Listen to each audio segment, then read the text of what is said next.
You ever spend so long in the background, folks forget you were ever in the frame?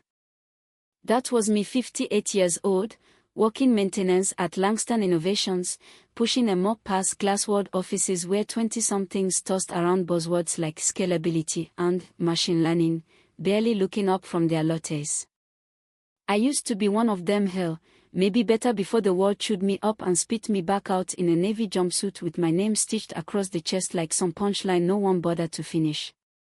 Let me back up a sec. I wasn't always the guy fixing flickering lights and unclogging drains. 20 years ago, I was an engineer, built the kind of learning algorithms those kids now copy and sell as cutting edge. Then one bad call, one truth spoken too loud at the wrong time, and just like that, my name vanished from projects, from companies, from opportunity. They didn't fire me, they just made sure no one ever hired me again.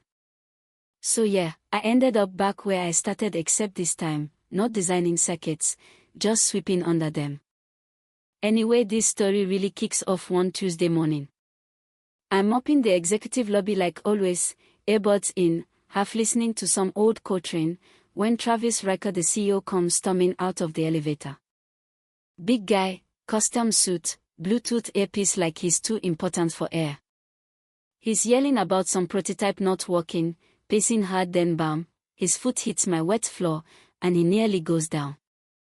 I reach out, catch his arm without even thinking. You'd think he'd say thank you. Nope. Just sneers, straightens his jacket, and mutters, "Watch where you're cleaning." Then walks off like I don't exist. About an hour later, I'm out back sweeping near the loading dock when a bunch of engineers crowd around that very same prototype, a sleek, self-driving electric car they've been hyping for months. Thing won't start. Whole scenes like a sitcom, chords everywhere, engineers panicking, Travis yelling like someone just told him the market crashed. Then he sees me. "You janitor," he barks, loud enough for everyone to hear. "You fixed this piece of crap, it's yours." People laughed. Of course they did. I mean, who the hell bets a $3 million vehicle on a janitor? But I didn't laugh. I walked over, nodded to the car, asked if it was safe to touch. The engineers shrugged, probably assuming I was about to electrocute myself. I opened the hood.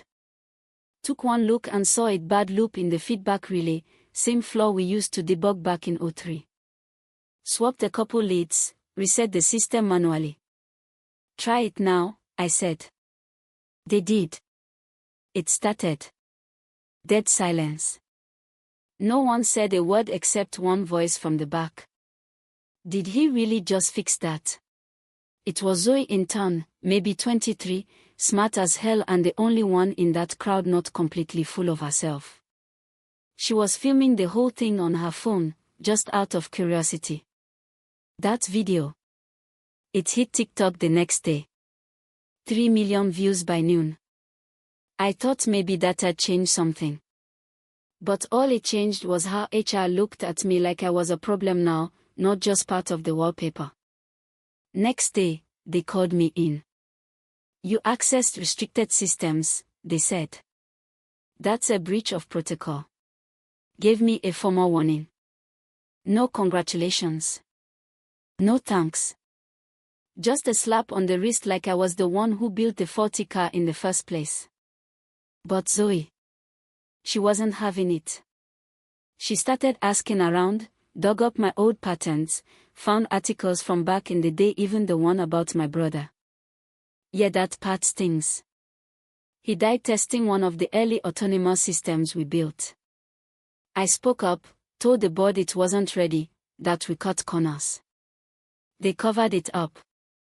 I lost everything. My job. My name. My trust in the whole damn system. Zoe found it all. Brought it to light. Then came the twist. Travis calls me into his office. Same guy who nearly slipped on my floor. Says they need help fixing the core AI model. Offers me a temporary advisor role. No title. No contract. Just a maybe. I told him I'd do it on 2 conditions: I want full access and I want Zoe in the room. He agreed, probably thinking it'd be good PR if I failed. But I didn't.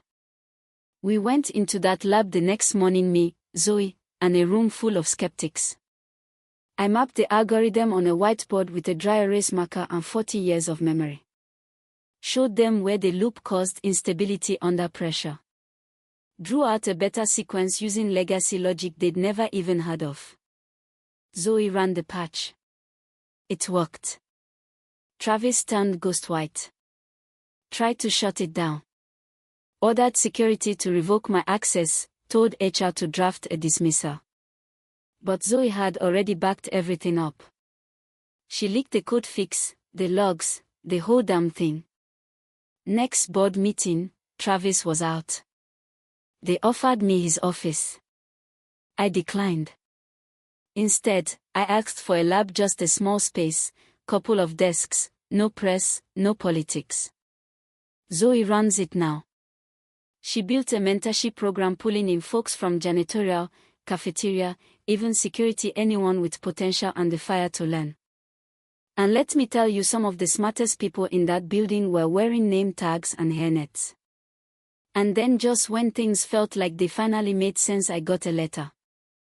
Valatech, the same company that erased me all those years ago, said they were impressed by my resilience. Offered a 7-figure deal to come back, do a keynote, sign a few autographs, pretend like it was all water under the bridge. They even sent a car. Not just any car, the car. Fixed, polished, parked in front of my house with a bow on top like it was some fairy tale ending. I haven't driven it. I sit on my porch most nights, staring at it, wondering if I'm supposed to be grateful or insulted. So I'll ask you, do I take the deal? Go back to the people who erased me, pretend like none of it happened, collect a check and call it redemption?